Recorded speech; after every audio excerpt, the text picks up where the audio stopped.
आपण पाहतो या कारवाईवरून ठाकरे सेनेच्या वरुण सरदेसाई यांनी बीजेपीवर टीका केली आहे। जिथे कारवाई सुरू आहे तो वांद्रे पूर्व हा आमदार वरुण सरदेसाई यांचा मतदारसंघ आहे।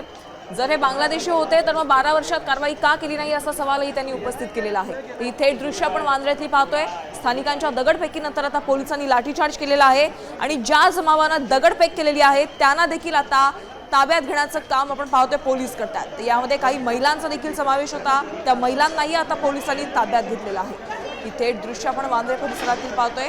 कारवाई दरम्यान स्थानिकांनी पोलिसांवर मोठ्या प्रमाणात दगडफेक केला।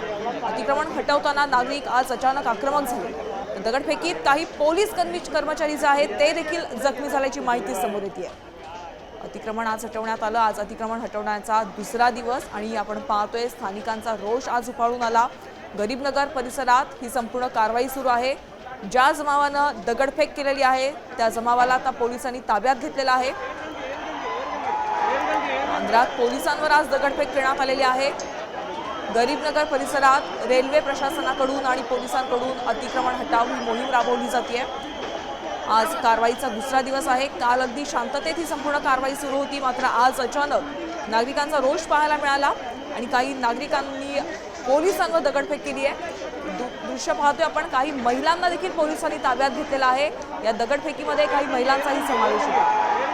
तर या दगडफेकीमध्ये काही पोलीस कर्मचारी देखील जखमी झाल्याची माहिती समोर आलेली आहे। आपण पाहतोय सध्या मोठ्या प्रमाणात पोलिसांचा फौजफाटा स्थानिक वांद्रे स्थानक परिसरात पाहायला मिळतोय।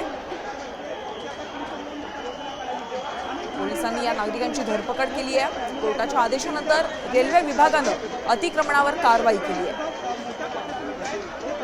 तर आज कारवाईचा दुसरा दिवस आहे आणि दुसऱ्या दिवशी आपण स्थानिकांचा हा रोष पाहतोय।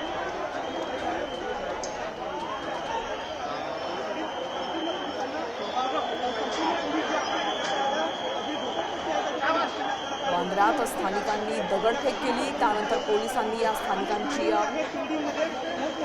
धरपकड केलेली आहे। ज्यामध्ये काही महिला देखील सहभागी आहेत। त्या महिलांना देखील पोलिसांनी ताब्यात घेतलंय। आज दुसऱ्यांदा पोलिसांकडून लाठीचार्ज करण्यात आला। त्यानंतर या स्थानिकांनी पोलिसांवर थेट दगडफेक केलेली आहे।